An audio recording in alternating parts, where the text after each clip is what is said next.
Welcome back, NodPod. Thank you guys so much for joining. That's what I call you'll appreciate this. So my community, I call them the NodPod because we're all nodders. It's a lot of opiate addicts. So guys, I am so excited. I'm so excited to be talking to Khalil today. A lot of you guys have requested him on the show and I got him. I met you in Austin and you were like the kindest, easiest person to talk to. And I got to be honest. So I've spent the past 4 or 5 days in your head, basically, read your book, the first one, listened to you on several different podcast episodes, and listening to you has inspired me so much. Like this morning, before we even speak, this morning I was doing hill sprints and I was listening to your episode on the adversity advantage with our friend Doug. And I was like, because I owned a spin studio in recovery that I sold and it was this cool brand.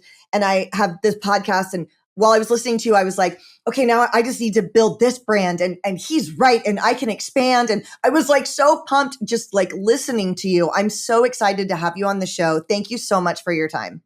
Of course. I'm so glad we met. And you were really my lighthouse in the storm at that event. And that event, unbeknownst to you, was an incredible exercise for me because growing up a short, awkward, insecure, first generation immigrant parents, tons of abuse and neglect at home, growing up in a small rural town in Ohio, my dream, my fantasy was to escape and go to LA like so many idiots to become rich and famous.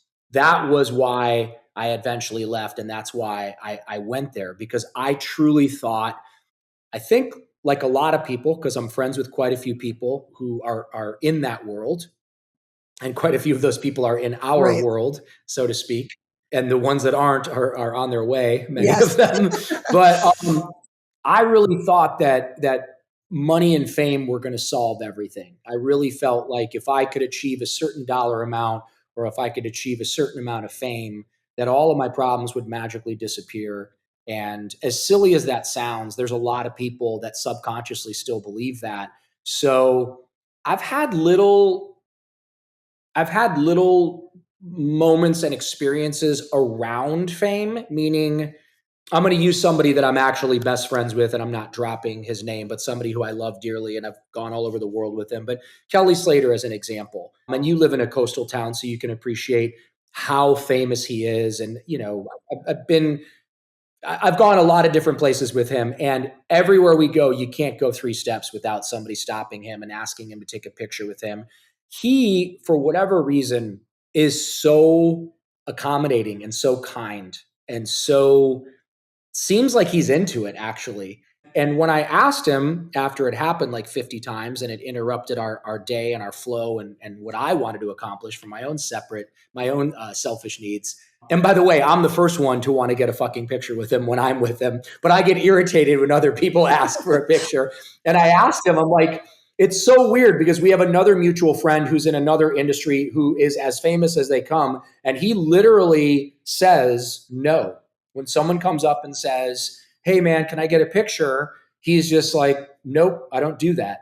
And like Kelly said to me, he and I wouldn't be where we were and we couldn't live the life that we get to live without our fans. Why he doesn't want to take pictures with me, you would have to ask him that. But for me, it's my responsibility to my fans. So I've been around fame and I've seen how irritating it can get. I've also been in my store 150 times where people will come in that are iconically fucking famous and all they want to do is just get a smoothie or get a juice or get an acai bowl and eat it like a normal person and get the fuck out of there. And I'm going to use somebody who doesn't live in this country and he's no longer living in Malibu, but there was a period of time when Harry Styles was in Malibu and he was coming into our store every day. This fucking kid could not have been nicer or kinder. I mean, he would stand at the back counter before people figured out who he was. He would stand at the back counter and sometimes the girls would call people's names when they set their drinks or their bowls down and they didn't have like a voice that projected very well. Sometimes Harry would literally grab people's drinks and be like, Sharon, your smoothie's ready. Like, that's how kind this kid is. And about a week into him coming in there every day, twice a day, he was at the counter and some girl had gone over to the grab and go and grabbed a pressed juice. And she walked over and she looks over and she like physically reacts when she realizes it's him. And she literally out loud screams, "Oh my God!" and drops her glass pressed juice and it fucking shatters everywhere. And Harry, being Harry, like bends down and starts helping her clean it up. And I'm fucking horrified because I don't want anyone touching broken glass in my shop, right? So now I'm trying to go behind the thing. And she literally then says, "Could we take a picture together?" God. And it's actually online. You can Google if you ever are bored. If you Google SunLife Organics Harry Styles, like there's a bunch of pictures of him, but there's one in particular where he's like really uncomfortable standing next to this girl. That was the girl that screamed and shattered her juice all over. Well, I moved to LA for the fame too, and I feel like as I thought that would help my addiction. I thought it would be easier to be an actress than finish college. This was part of my addictive thinking. And I will admit, when we were at that event in Austin, I felt that with you because at that event, you're super famous, right? Everyone's looking at you. Everyone knows you, at Dear Media. And like, we're walking around and I felt like also like famous, you know what I mean? And I was like, and then I've heard you talk about that. And I'm like, I was totally doing the same thing, It was intensely uncomfortable. As much as I love those girls and as much as I appreciate Lauren and Michael, and I mean, look, they're part of why I would consider myself a little bit famous now. The book helped a lot, but being on their podcast launched me into the stratosphere. All of her followers happen to be ridiculously hot young women like yourself, if I can even say that in today's day and age. But I'll take it. It's true. I'll take it. You can say it. When we were there, if you looked at that sea of hundreds of people, there must have been 400 people there. It was like 95% ridiculously hot women in their 20s, 30s, and 40s. And for the first time in my life, I was the Kelly Slater, or I was the Anthony Kiedis, or I was the whoever, because in that world, they all knew who I was. In fact, half the fucking room had probably read my book. So the first three incredible, beautiful, hot, brilliant young women that walked up to say hello, I think you were number two, I was super flattered. But when it got to number 5 and number 6, number 7, and when it got to the point where you, I think, went to the bathroom and I walked outside because I was actually, remember how hot it was outside and cold it was inside? So I went outside for a moment to warm up, and there wasn't many people out there. And a girl came up and got like up on me and was like, and what are you doing later? And I felt what those actual famous people felt. I felt that super uncomfortable, almost like a claustrophobic feeling. So you were my lighthouse in the storm because you would stand on one side and Doug was hanging out with us. All right, Jesus, he's going to kill me. Doug would stand on the other side and you guys were flanking me. And remember, we backed ourselves all the way up against the wall. We were literally back against the wall behind the speakers. Yes, you became my safe space. So I really thank God you were there, and I'm glad we got to meet. I'm glad I'm on here. I am too. Thank you so much. I'm so glad we got to meet. And within like 10 minutes, I think of speaking with you too, I was like, and I find that we do this in our world. I was like, homeless, IV, speedball user, me too. And I think that's when we were like, cool, we're in this together. Same thing, like homeless, the whole nine. It's like vampires. It's like two vampires going to a grand ball in the old timey days, and there's 1,000 people there, and there's two vampires that went there separately that have never met. Within 15 minutes, they are going to lock eyes and they're going to go, "Oh, you're a fucking vampire too." That's so true. I think that's so true. And one of the main reasons too why I'm so excited to have you on, and I want to get into your backstory and how we even get to the Khalil that's right in front of me. Your message aligns so much with my whole like purpose in life, which is to let people know that not only do you not have to die a dope fiend, you can be a homeless dope fiend, feel like a fucking loser, and completely change your life. And our addiction is an asset, not a liability. And one of your biggest messages is that addiction is a superpower. And before we even get, I've heard you say that. Before we even get into your background and how you came to know that, explain to the audience why you think addiction is a superpower. I just want to start with them knowing how inspirational like this is going to be.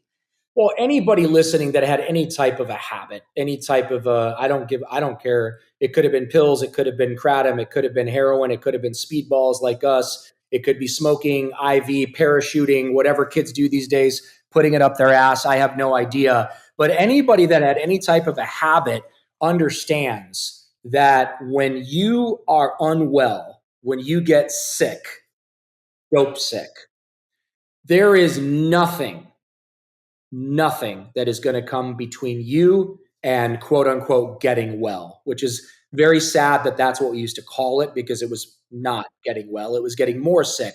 But I remember hundreds of times waking up. It's 5 o'clock in the morning. I unfortunately shot as much coke as I did heroin. So the heroin wore off very, very quickly. And after stomping on my cottons and pushing off and eventually getting to the point where I'm literally just shooting water, I would scour the floor. I would turn people's sofas over. I would dig through the cushions. I would try to find their laundry quarters. I would go into their cars and lift their car seats up. I would go, if that didn't work, it was straight to the bus with whatever change was in my pocket, straight to a 7-Eleven, panhandling in front of that 7-Eleven for hours until I had enough money to where I could fix and where I would no longer be dope sick. The amount of work, the amount of effort, the amount of time, the amount of perseverance that one has to have, the fortitude, the strength that one has to have to live that way beats the living fucking shit out of some Ivy League graduation certificate, diploma, whatever the fuck it's called. I don't know, because I didn't go to college and I don't even know how to spell college, and I didn't even graduate from high school. But we are so fucking strong, and we are so driven, and we are so resilient. We just don't know that it's actually way easier to become successful and to be happy than it is to live the way that we were living. It's so much easier. I heard once in recovery that if you want a hard life, do the easy things. If you want an easy life, do the hard things. And I used to think people that were like going to work and paying taxes were like suckers. And we had it made. I was like, I'm not doing any of that shit. That's for suckers. And sure enough, I didn't pay taxes for like 10 years when I would occasionally work. And now I'm like still paying that off. Doing the easy thing of filing yearly is actually how you live an easy life. And if we can take that fortitude that drove us to get well and use it now, because I had my fitness studio in California during COVID, and it was really, really hard. My husband's in recovery too. And I've always said that we built outdoors. We did better in COVID. We doubled the valuation of the business during COVID. And I've always said that I believe it's because we were both dope fiends who had to hustle, and that hustle mentality just came with us. And that's what I try to tell people, because I felt like, especially being like a woman who was homeless, using needles, sharing needles with homeless people like you. I shared needles. I would pick them up off the ground, like you said. And being a woman who did that, I just felt like such a fucking loser when I came out, and I'm like, no one's ever going to marry me. No one's ever going to date me. And so I try to let people know, like, no. You can actually take that and manage it and leverage it for success in your sober life. Like, I promise it can be such a good thing. So it's a superpower. It's definitely, it's definitely, if you take that same drive, if you even took 10%, 20% of the drive that you had getting fucked up and staying fucked up, and you apply that towards creating abundance for yourself, or towards having an amazing relationship with a significant other, or towards, I don't know. Some people get super into spirituality and meditation and prayer. And I went through, many different shades of recovery.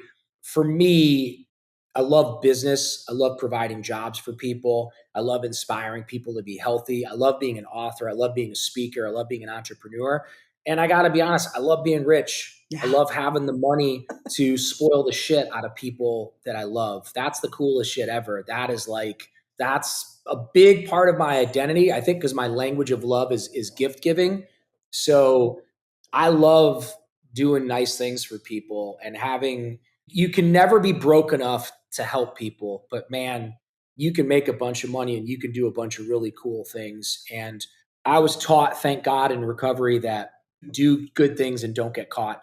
Like, do good things for people and don't brag about it, don't talk about it. I may make some references while I'm on a podcast just because it's, it's intrinsically related to what we're talking about. But in general, what I learned in 12-step rooms is just, forget about even charitable stuff. Just like pick trash up off the ground when no one's looking. Return your shopping cart, even if it's raining, and don't look around and see who's watching you return your shopping cart. And by the way, if you don't have a shopping cart and there's 2 or 3 that are sitting there when you get to your car and throw your single bag in your car, grab one of them and take it back up to the thing and don't look around to see who saw you do that. For me, it was so important to do that stuff because I had no self-esteem. So I had to do esteemable acts in order to build self-esteem. And I did enough of them where I got to the point where I started to forgive myself. I think that was the first step, forgive myself. Because let's be honest, it's really important to do all those amends and do the steps as they're outlined in the book and all that, blah, blah, blah. But one thing that's not talked about enough is self-forgiveness. We all did some things that we're not proud of. And there's certain things that you and I wouldn't even talk about on this podcast. But if we were alone right now, we might have some real conversations about some shit that we had to do in order to get money or in order to get drugs. And I'm pretty open about that. Most people aren't open about that. I think you're only as sick as your secrets. But through those esteemable acts, I was able to start to get to the point where I could forgive myself. But here's the great irony. If you stick around long enough and you actually help some people out, I don't do it anymore. I'm totally open and transparent about that. But my first 15 years, I sponsored a lot of people. If you think you're bad, if you think you're a piece of shit, if you think you've done some really fucked up things, go sponsor some people. Yeah, Go totally. sponsor some people and listen to their fourth and fifth and fucking put your seatbelt on. Wow.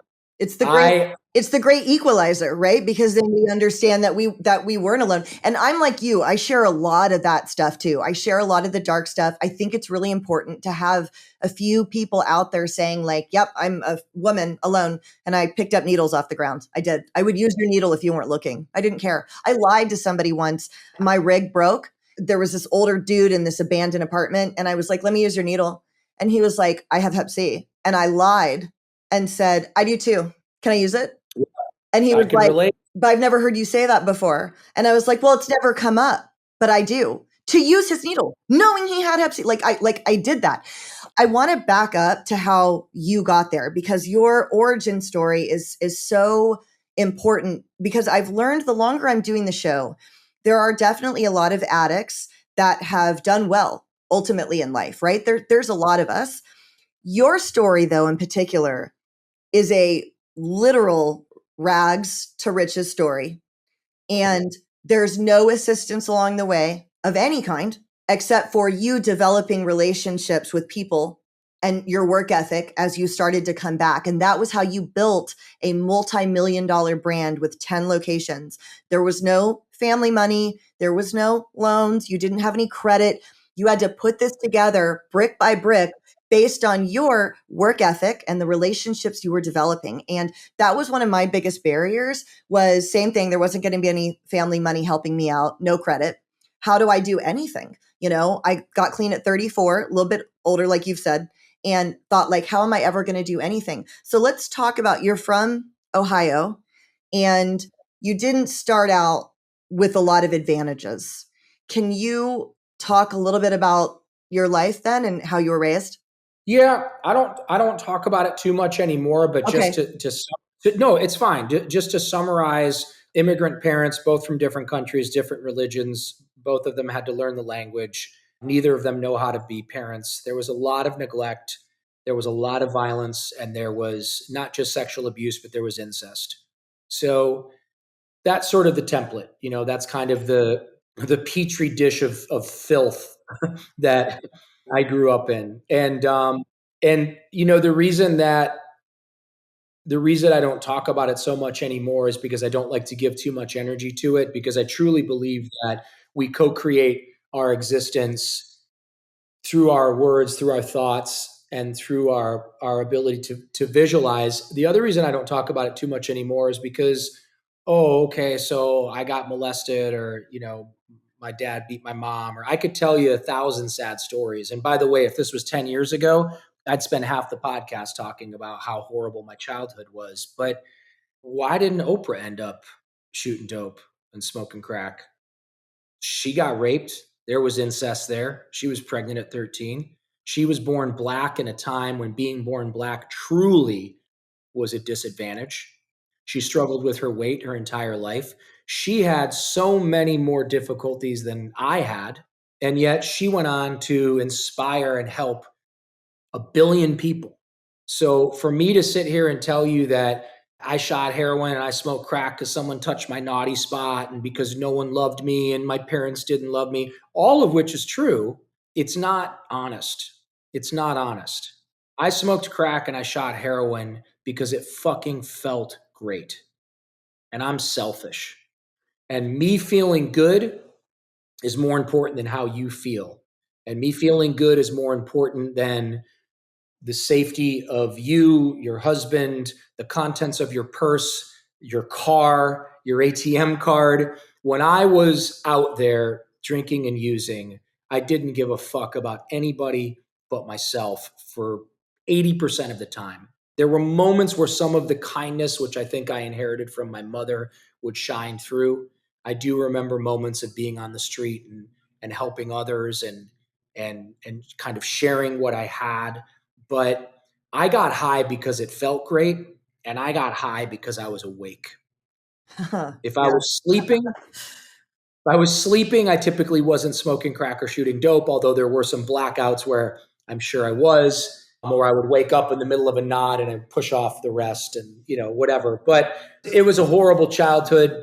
It was weird living in a rural town where everybody looked like the fucking Brady Bunch. I was sad. I was temperamentally on the depressive side, as it says in the 12 by 12, apt to be swamped with guilt and self loathing, often getting a painful and misshapen pleasure out of it.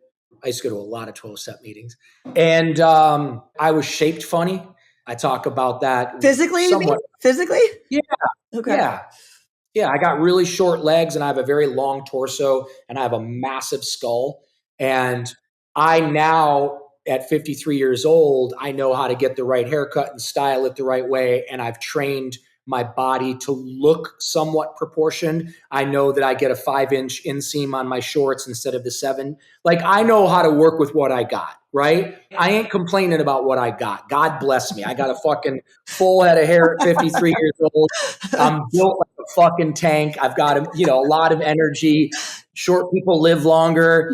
But as a 13, 14-year-old kid, when no one would pick me to be on their team when it came to sports, or if they did pick me, it would be at the very end when there would be like me and like the special needs kid. Like, I'm not even exaggerating. It would be like, I literally remember the kid's name. I'm not going to say it out of respect, but like me and this one kid would always be the last one to be picked for teams because I couldn't catch. I was super insecure and fearful, and I just didn't have any type of athletic abilities. And it was the perfect setup for alcoholism and addiction to become the great panacea, right? It started with shoplifting. It started with like sneaking beers with the older kids and taking a puff off their joints to get attention, masturbating like nonstop, like as a little boy, when I finally discovered that pleasure zone area and the ability to use that to escape from how I felt. Vandalism was a big one. I got arrested the first time at 12 years old. I was arrested 3 times before I was 16 years old, the third time for aggravated menacing. So really fucked up juvenile delinquent, insecure, never, you know, you hear this every time somebody gets up at the podium. They always say like, I never felt like I belong. I didn't belong. My fucking dad wore a turban when I was a little boy. He didn't later in life, but when I was a little boy, my daddy wore a turban. I was called all kinds of unspeakable names. My mother was from Poland.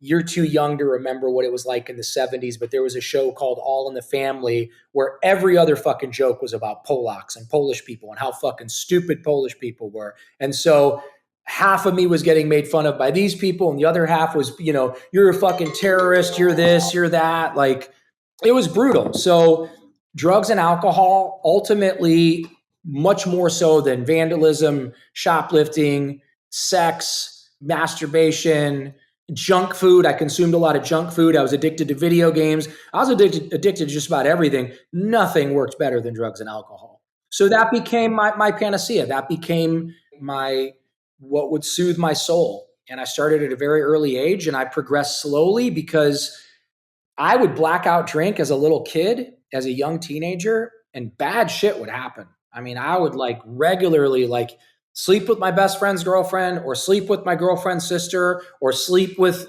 one of my friends that was a girl that I definitely should not have been sleeping with. And I would ruin the fucking friendship over and over and over again.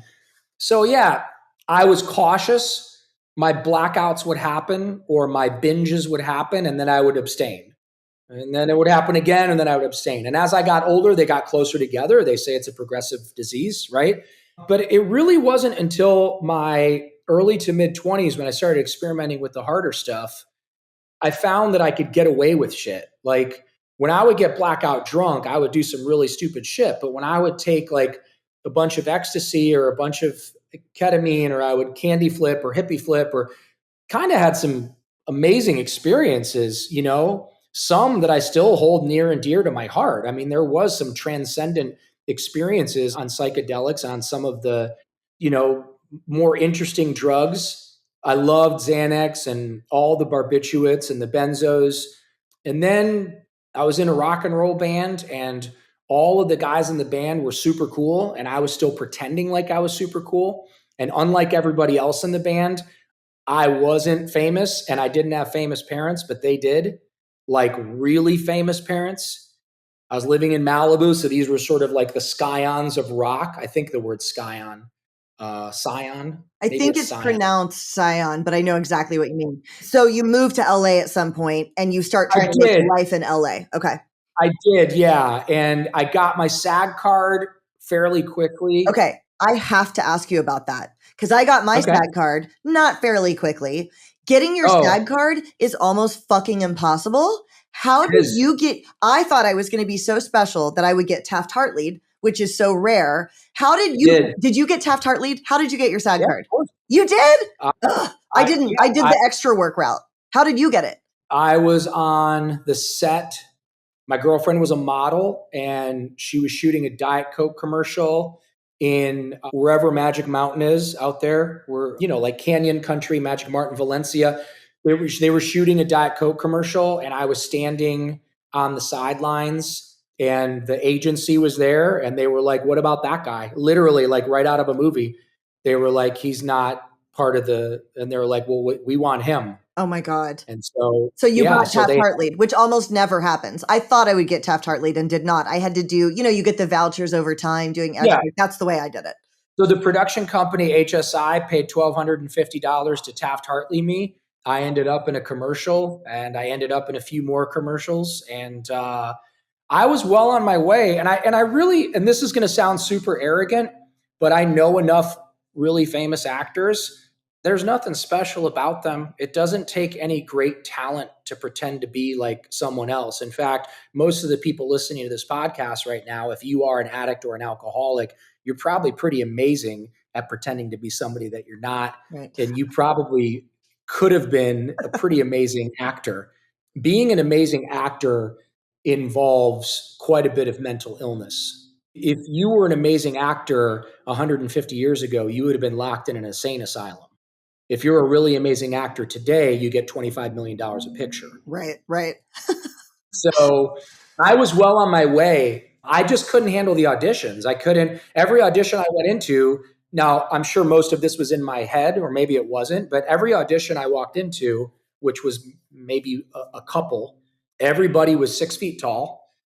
a foot taller than me. They would have their shirts open and they were hairless. If I had my shirt open, it would have looked like I had a fucking black chinchilla sweater on because I'm so fucking hairy because I'm half Arab.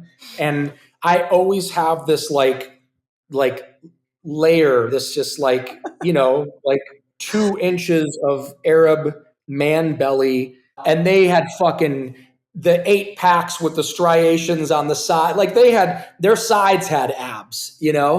And they were surfers and they had that beautiful straight medium length hair. And I had this fucking coarse Middle Eastern goddamn Brillo pad on my head. And I couldn't handle, I was so fucking insecure and I couldn't handle the rejection or the thought of rejection. So the truth is, maybe after 1 or 2 auditions, I just stopped going. But the rock and roll thing, I was good. I was good at pretending to be a rock star. I really pulled it off. I had this kind of like Charles Manson, Jim Morrison, Scott Weiland, short, angry, blown on junk, sunglasses at night, leather pants, like fake Chrome Hearts leather pants. I played that role incredibly well because I watched enough movies and documentaries about rock stars. I also was born with a really nice voice. And I also was born with the ability to come up with lyrics. So these guys that were, the one kid's dad started the Allman Brothers, Dwayne Betts, who's still one of my best friends to this day. And he's super famous. He's touring all over the world right now. He just played the Grand Ole Opry, which was so fucking cool to see him post about that. The other guy's dad was Roy Orbison, who you're too young to know who that is. I know who that is. I know who that is. Okay. So Alex Orbison every now and then would be our drummer. It was between him and another guy from another band. Mark Ford played with us for a while from the Black Crowes. He was the guy that got kicked out of the Black Crowes for drugs. Barry Oakley Jr., whose father was also in the Allman Brothers. It was really neat. It was really, really neat. We got treated like royalty because of them and their last names. We got free drugs and women loved us. And I lived my life as a fake rock star. We didn't play that many shows. We recorded some really cool music. And I lived life higher than fuck without a moral compass, experimenting with all kinds of drugs and living my honeymoon period for a good, I'd say 3 years where I could do no wrong and everything was great. And then in the late 90s, things got very dark in Malibu and people started dying. People started overdosing. People started killing themselves. There was a darkness that set in and I was a part of that darkness. And we played one last show. It was a showcase for a couple of different labels. And I pulled a Syd Barrett. I don't know if you get that reference. I don't. What is that? What is that one? Syd Barrett was the singer for Pink Floyd. And he was an incredible singer, but he was more into drugs and engaging in his mental illness. And at the height of Pink Floyd's fame, when they were recording their first real breakthrough album, he fucking disappeared. He just did a bunch of drugs and he disappeared. And if you watch the movie The Wall by Pink Floyd, that's about Syd Barrett. Oh, okay. And it's a true story. And the eerie thing is, because if you watch the documentary about the making of that album, he fucking shows up halfway through the making of that album. He walks into the studio and says, and I'll quote, "Where's my money?" Oh my God.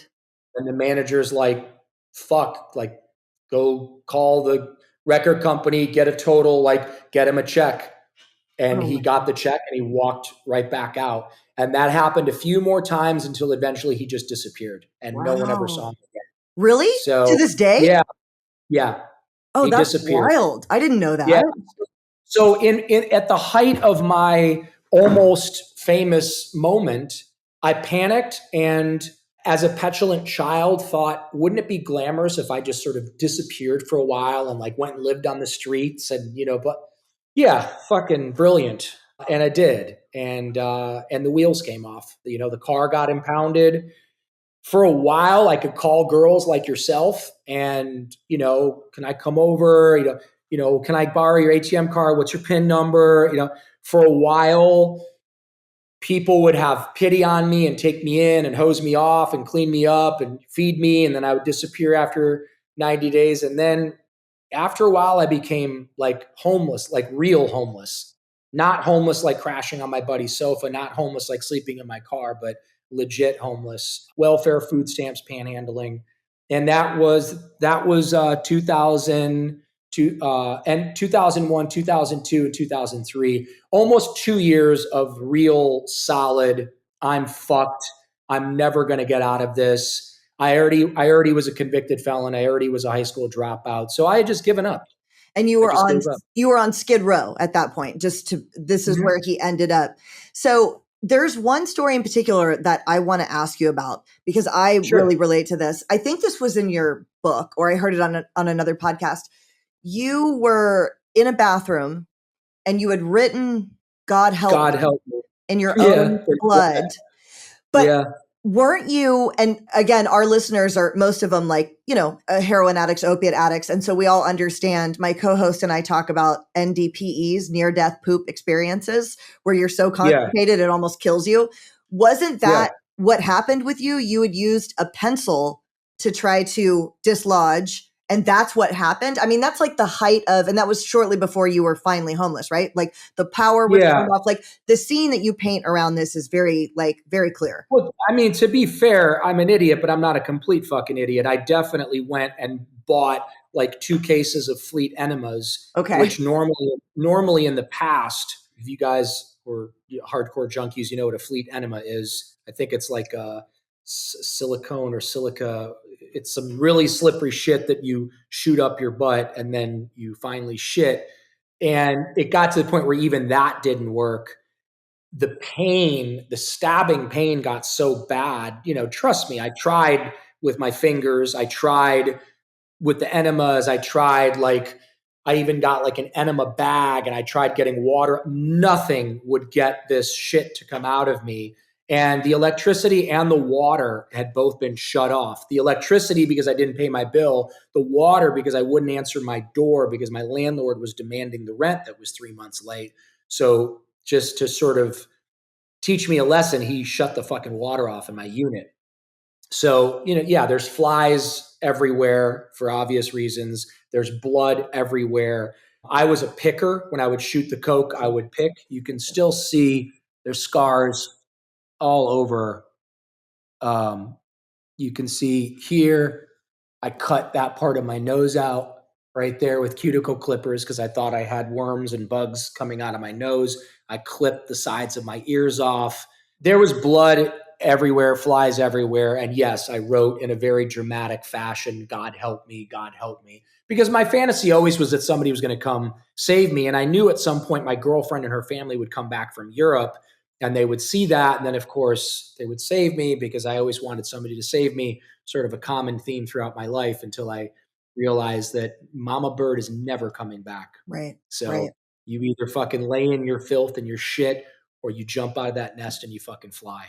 So I shoved it up my ass. I was trying to get it into the shit and it slipped and it punctured my rectum and I bled out like a fucking stuck pig. Yeah, it was horrible. And I want to get to, and I just want to share that because again, when you've been on the floor like that with your, rectum pierced because it feels like you are never going to be anything other than that person on the fucking floor. And that's why I do this, so that we can show that you're not that person on the floor anymore, right? But it really doesn't feel like that at the time. So you end up on Skid Row 4 years. And if you guys want to read in his book, I Forgot to Die, you can read more about like his experiences while he was out there. But, like the bottom of the barrel, Skid Row is a very scary place to be.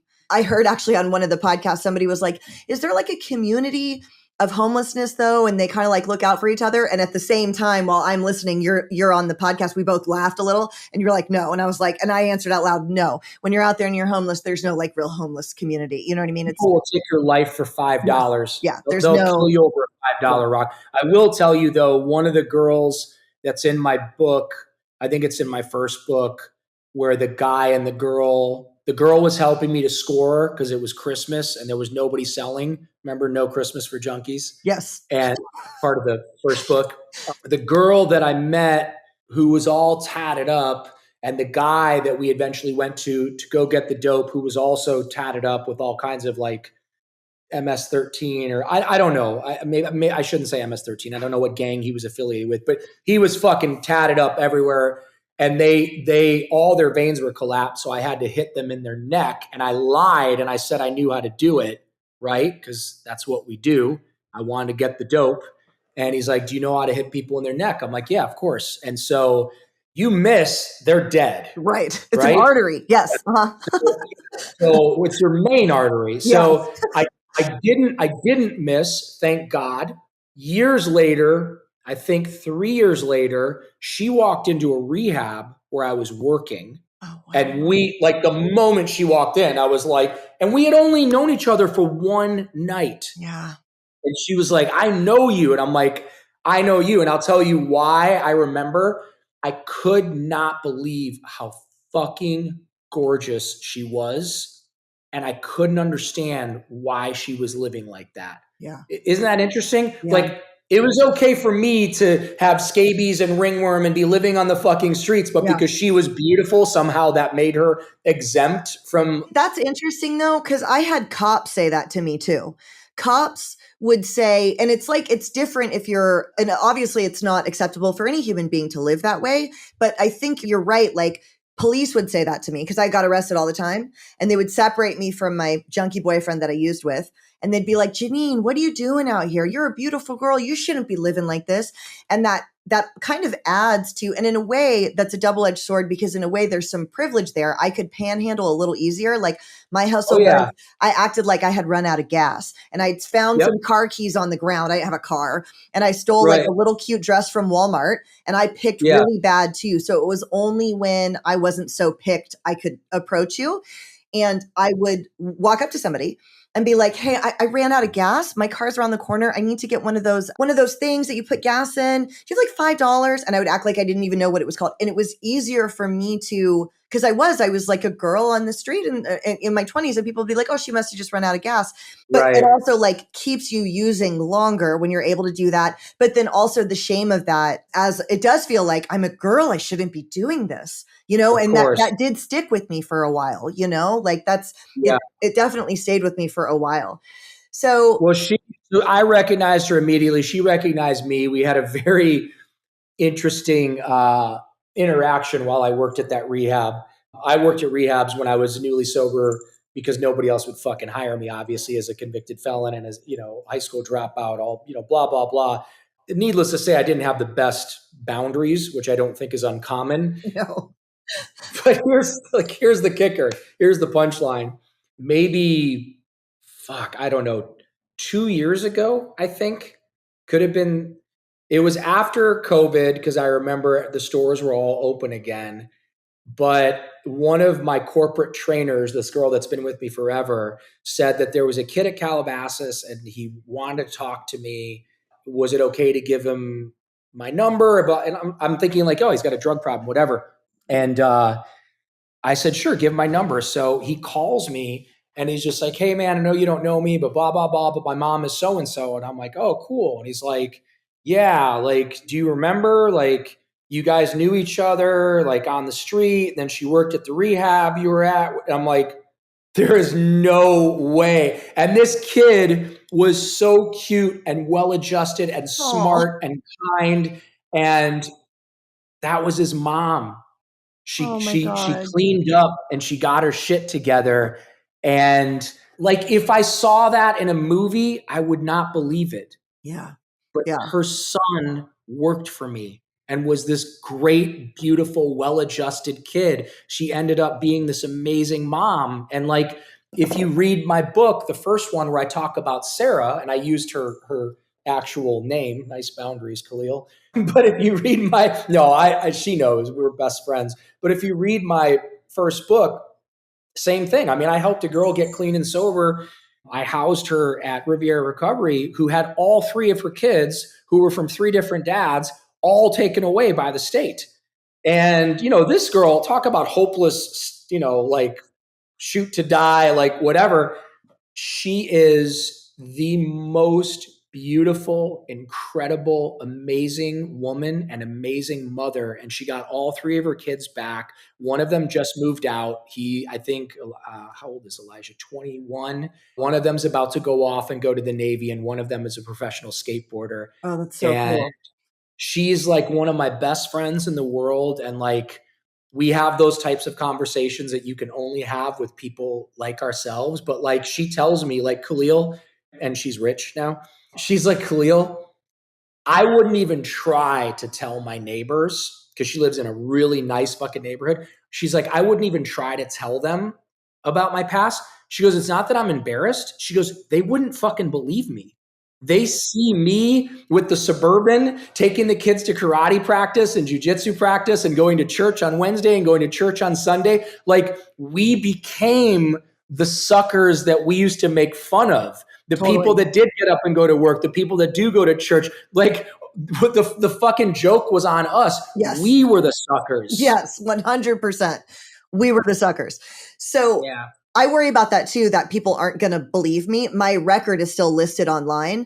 And my husband has actually said before, he's like, we should try to get that expunged. And I'm like, no, I don't want to, because there's no other evidence. I want you to see how many times I got arrested. I want it to be there, because I worry too sometimes that people like literally won't believe me. So how did you get, because you're on the streets, you obviously have no health insurance, you have no money. We have to detox as opiate addicts. How did you get to a detox and get clean and start putting your life back together? That's simple. Bob Forrest, the guy that became famous during the whole celebrity rehab fucking show, scandal, whatever that thing was. I don't blame him for being on there, and he finally made money that he deserved to make, because Bob Forrest helped just about every famous actor and musician for 15 years without ever taking a penny from anyone, and lived like a goddamn pauper. And obviously I can't mention the people that he helped, because some of them, their recovery is not publicly known, but like, he was the guy that, there was a woman named Penny who I would shack up with for money from time to time. She was older. She had a lot of money. And she said, if you ever want to stop being like that, you can call this guy Bob, and he works for this organization called Musicians Assistance Program. And, they'll put you into treatment, and they'll put you into a halfway house. And that was it. I eventually, after bottoming out and digging further and bottoming out and getting out the pickaxe and bottoming out, I was one of those guys that just was like, oh, is this the bottom? Wait, let me dig a little bit further. The punctured colon fucking bleeding out, letting guys jack off on me and fucking come all over me for crack money. Like, that wasn't enough. Like, I had to just keep going. So Bob was like, yeah, man, come on in. We'll get you sorted out. And I didn't believe him, but it was real. I went to Musicians Assistant Program. They put me into Pasadena Recovery Center. They paid for it. And then they put me into New Perceptions, which is this, sober living owned by Will and Thelma, brother and sister from Compton. It was an all Black owned, Black operated sober living that a brown kid from Ohio that never really felt like I fit in with white people. It was kind of cool. I felt tough. I was with these people that had like teardrops on the side of their face, and I didn't even know what those meant. But yeah, Musicians Assistance Program paid for everything. They gave me $40 a week to live on. And the requirement was 2 meetings a day, or you had to get a job. So I did the 2 meetings a day thing for a long time. And I survived on ramen noodles and pasta from Smart and Final with the giant Prego things and the dirt cheap tobacco that you would roll yourself. You could roll yourself a cigarette for 5 cents back then. This is 20 years ago. And that's how I survived. I detail exactly in my second book, I detail exactly how I went from living on $40 a week to living the life that I live now. If you're interested, look at my Instagram. It's pretty amazing. I thank God every day. I'm living a life beyond my wildest dreams.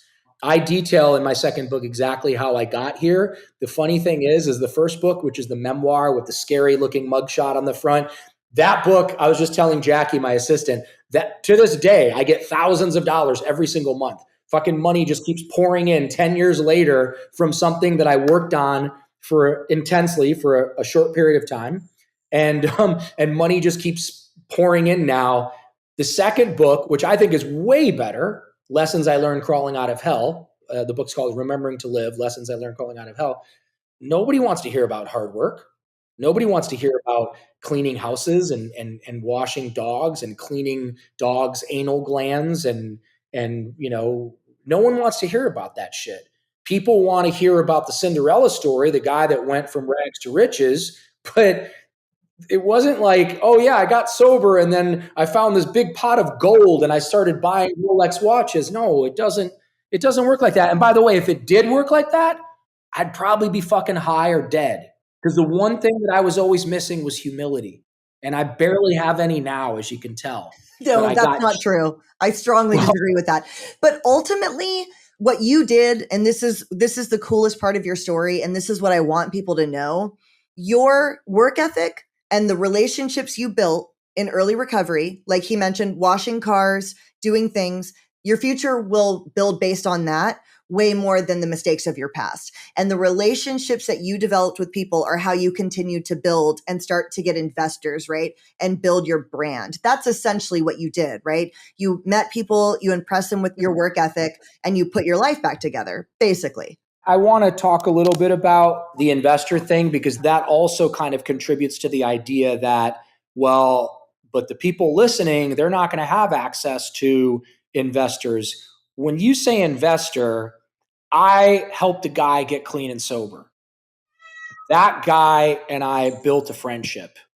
That guy watched me every day, cleaning houses, cleaning people's apartments, washing dogs, running errands for people, cleaning up dog poop. I was a manny for two boys. I was an amazing manny. I taught them how to boogie board. And this guy watched me every single day. And I would still go to meetings every single day. So after, I think it was 14 months of knowing me, this guy said, and he had already seen me owning and operating my own business, which I started with my own money on a shoestring and a prayer, which was Riviera Recovery. Before that, I started my own sober companion business because I was good at babysitting people, because I worked for, famous people when I was a kid. I washed people's cars, and I was in a band, and I was around enough famous people to know how to be small when I needed to be small and be present when I needed to be present. And so that investor, just for the record, was one of the most notorious, scariest, I won't say what line of work he was in, but he was in recovery. And he was known as a guy that if you did not pay him back, you were not walking away. Let's just put it that way. So I borrowed $208,000 exactly from that person, and I paid that person back. So I don't want anybody listening to this to think that I was able to go to Morgan Stanley, or I was able to talk to Lorraine Jobs, or I was able to get investors. Now I've got all those fancy fucking people climbing up my ass wanting to buy half my company. But in the beginning, no, I worked, I saved every penny. I bought gold and silver. It's all outlined in my second book. If you want to go from broke to millionaire, I can show you exactly how to do it. You got to read that book. If you want what I have, you got to do what I did.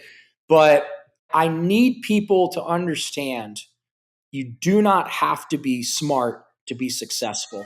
I am living proof of that. You do not have to be educated. You do not have to have skills or talent. You just have to have a desire. And the real secret is, if you're in our club, you got to fucking stay clean and sober. You got to stay clean and sober. There's a guy that I helped 5 years ago that had an even more meteoric rise than I did. But because it didn't happen in his timing and the way he wanted it to happen, and because he started getting the career, but he didn't get the girl. Some guys get the girl, but they don't get the career. Because it didn't happen the way that his fucking ego told him that it should happen, he fucking lied and started using again. And now he's fucked. Because my rich ass friend that gave me the money to put him in treatment for a year was like, if that dude fucks up, I'm done with him. And he fucked up, and my friend still helped him. And then he fucked up, and my friend still helped him. And the third time he fucked up, my friend was like, get the fuck out of my house, Give me my fucking dog back. Give me my ATM card back and get the fuck away from me. And so now that guy, unfortunately, is back in Jersey and he wants to kill himself now. So you got to stay clean and sober. Don't leave before the miracle happens. That's not just some cute fucking saying. Miracles are going to happen. If they're going to happen for me, why wouldn't they happen for you? Oh, God loves me more because I'm weird and I'm shaped funny and I have a weird name, or because I knew famous people? No, bullshit. God loves all of us the same. The only difference between me and most of the people that I knew, or most of the people that I hung out with, they went out. They fucking went out. They relapsed. I think you and I were talking at this time. I lost two best friends that I used to get high with within the span of 10 days. I lost two best friends. And these motherfuckers were better looking than me, taller than me, smarter than me. One of them came from a bunch of money at one point. He burned through it because he kept fucking relapsing. Just fucking stay clean and sober. I don't know if that means you're going to open up your own business, or you're going to meet the girl of your dreams, or you're going to get a fucking irritating hairless Egyptian cat that's going to keep me out when you're doing a podcast. I don't know what your dreams are going to look like, but dreams come true. And success is coming to you right now. Say it out loud with me. Abundance and prosperity is coming to me now, quickly, easily, and painlessly from all directions right now. It's happening. I love that. I love that. So I know that spirituality is a huge part of your recovery, and you've referenced 12 steps several times. So obviously, I know that you did 12 step early on. What would you say are the benefits of, because I'm a 12 step person also, and I know there are a variety of ways to recover, and the 12 steps can kind of be the beginning. What are the benefits? What were the benefits for you of 12 step, the meetings and the steps and the sponsorship? Like, what were the benefits for you? The greatest reparenting one can ever experience is in the 12 steps of whatever fucking program you choose. I went to a couple in the beginning. One of them, I was not tough enough and I didn't have the right tattoos and I didn't say fuck enough. So I didn't feel welcome. And one of them offered more hugs from old ladies that wanted to give hugs. One of them worked much better for me, but it's the greatest reparenting. I often used to brag in the beginning that I raised myself. My parents weren't around. My parents abandoned me. My parents this, my parents that. I raised myself. And I did a horrible fucking job. Horrible job. So 12 steps were the greatest reparenting I ever could have gone through. 12 steps changed my life. I grabbed onto 12 steps like a drowning man sees as a life preserver. I got a sponsor at 6 months. At 8 months, I did the steps for the first time. I went through the steps another 4 times as outlined in the book, like religiously, maniacally, like a fucking homework assignment. I sponsored people. I took them through 12-step programs.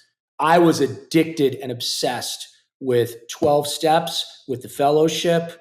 In the beginning, not in a good way. In the beginning, I was chasing women like you when you were a newcomer. And I'm not proud to say that. I'm embarrassed to say that. It is kind of funny, but it's not funny. It's sad. As the great Jimmy Mack finally grabbed me and threw me up against the wall and said, "Hey, Khalil, let them get on their fucking feet before you put them on their back." Yeah. I've actually never heard that. That's hilarious. It's a Boston thing. That's a Boston saying. So, 12 steps, 12 steps, 12 steps, obsessed, really, really, really got into The Power of Now by Eckhart Tolle when I was 6 months sober.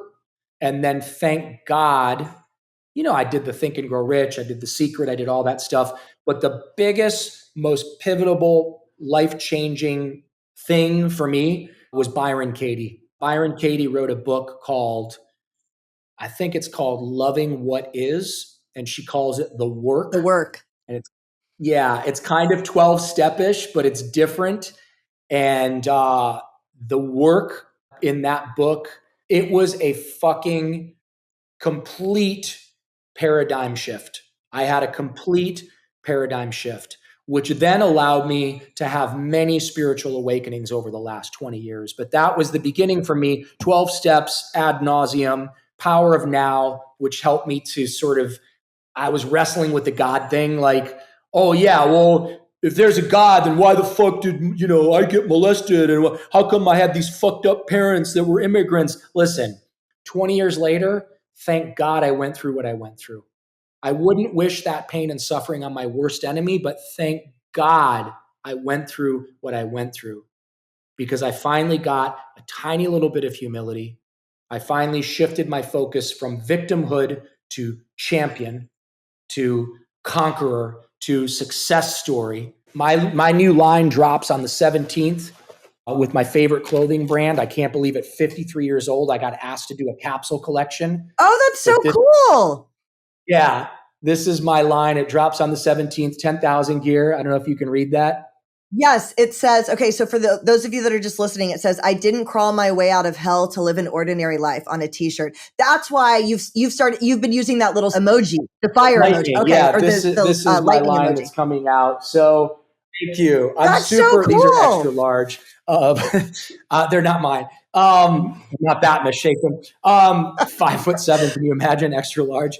Anyway, I probably just offended a lot of extra large people. So call your sponsor, go to a meeting. So those were the things, Think and Grow Rich had a huge impact on me. The work by Byron Katie, Eckhart Tolle, The Power of Now. I did not like A New Earth. It was way too fucking new agey and way over my head. I'm just not. The second one I couldn't get into either. I also loved the first one. Yeah. The second one I tried really hard to read. Byron Katie, I read. I need to go back and reread. Please. Because I love that kind of stuff. And I think this is probably indicative of maybe like how early in my recovery I still was. I couldn't understand. I couldn't apply the concept. When it's I get it. Do you know what I mean? And I was reading it over and over and over again. And I was like, more than you can. I read The Road Less Traveled when I was 25 years old. And I'm like, oh my God, that's my mom. That's my dad. That's my girlfriend. That's my neighbor. Like, I would read The Road Less Traveled, which is basically about like how fucked up people are. And I'm like, that person, it's that person, it's that person. I reread The Road Less Traveled a couple of years ago. And I was like, oh, that's me. Wait, I do that. Oh, fuck, that's me. Oh my God, I need to stop doing that. How bizarre is it? It's the same fucking book. Yeah. It's just my perspective as a arrogant fucking fame whore seeking whatever 24-year-old versus a man who's been humbled by his own actions and addictions and pencils, how different my perspective is. And so I get it. Byron Katie, Loving What Is. There's so much more. I list a lot of the stuff in my book. I talk a lot about this stuff on my Instagram. I have one last question that I've never asked anyone. You're super into crystals. I don't know that much about crystals, but I kind of love it. What 2 crystals would you recommend for someone newly in recovery that's scared and wants to gravitate towards something healing? You're pulling on my heartstrings right now. I wish I could just give them a crystal. I give a lot of crystals as gifts. It's an individual thing. Okay. I would suggest anybody to go to a crystal store. If you want a little point in the right direction, I would say amethyst and rose quartz for anybody in addiction. That's where I would start, with amethyst and rose quartz. They're incredibly healing. I wish I could. Can I lift this? Yeah, I can lift this. Whoa. Yeah, that sits every morning. You're the first girl to ever say that to me. That sits with me every single morning. I sit near that. Thank you for getting that reference. And amethyst is very healing. It's been used for thousands of years for healing. Rose quartz is also incredibly healing. Okay. My favorite is citrine. Okay. I absolutely love citrine. Citrine is for abundance and prosperity. I could go on and on and on about that stuff. There's so many crystals in here that if somebody actually saw it, they would probably call the police. I am the fucking cat lady of crystals. I really truly believe that crystals give you magic powers. I really do. I don't even know what that means, but like when you hold them near you, like I got in the sauna this morning, and I held a piece of adventurine, which by the way is a very inexpensive stone. Okay. You can get large pieces for a cheap amount. I have fucking boulders of it everywhere, all over my yard. I love adventurine. Okay. It's green. But I was holding this piece of adventurine this morning, and there's no way it was a placebo effect. I felt the energy of this stone, and I've got stones, I've got crystals in the foundation of my home. Oh. I wish I could show you when you come here to visit next time. I'll show you. I have pieces of, what is the black meteorite stone from Russia? I have pieces of this black stone.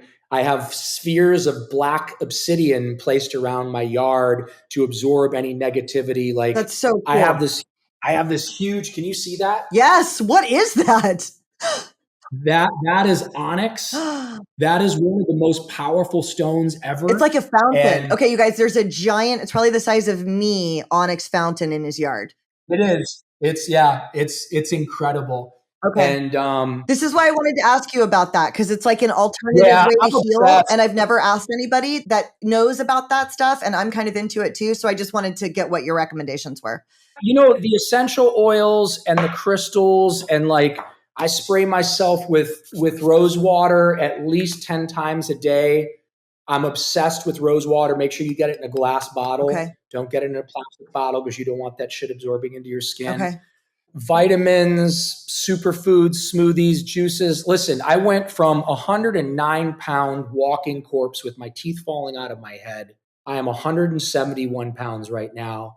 I am stronger than shit. I would beat the living shit out of the 23-year-old version of myself, and I'm 53 years old now. I just started a modeling career. I'm working on my third book. I operate businesses in 5 different states. I've got over 350 employees. Guys, please listen to me when I say this. If a fucking moron like me can crawl my way out of hell and build this incredible life through the power and grace of God and 12-step programs and sobriety as the foundation, of course you can. As a matter of fact, you're probably way smarter than me. You probably have talents, which I don't. You probably have different access to different things that I didn't have access to. You're probably half my fucking age, many of you, and many of you 10 years, 15, 20 years younger than me. I didn't open SunLife Organics until I was 41 years old. Age is bullshit. It's a number. Don't buy into that bullshit. Don't buy into that lie. And don't ever be ashamed of your past. Use it as your sword to cut through all of the bullshit in life. You're not a paper angel. You know, I go back to LA and I see all these fucking hot girls on Instagram are like, hey, we should hang out. I always say, why? That's always my response. Why? What? I was fucking invisible for 29 years of living there. Now that I'm rich, or you saw me with someone famous, now you want to hang out with me. But like, those people, if you turn them sideways, they're cardboard angels. Everyone on this podcast is a real angel, because if I turn you sideways because of the shit that you went through, you have a heart and you have a soul and you have depth to your being. And that's why you and I resonated with one another when we met one another. And the same thing with Doug, and the same thing with Lauren and Michael. I don't know Michael as well, but yeah, man, go and live your fucking dreams. Well, I cannot thank you enough. Thank you so much for your time. This was amazing. Everybody can find you. Your Instagram is at Khalil Rafati, KHALIL-RAFATI. Very easy to find you. I know you've got to run, so I'm going to let you go. I cannot thank you enough. Khalil, thank you so much for your time. Of course. I'll see you soon, I hope. Okay, awesome.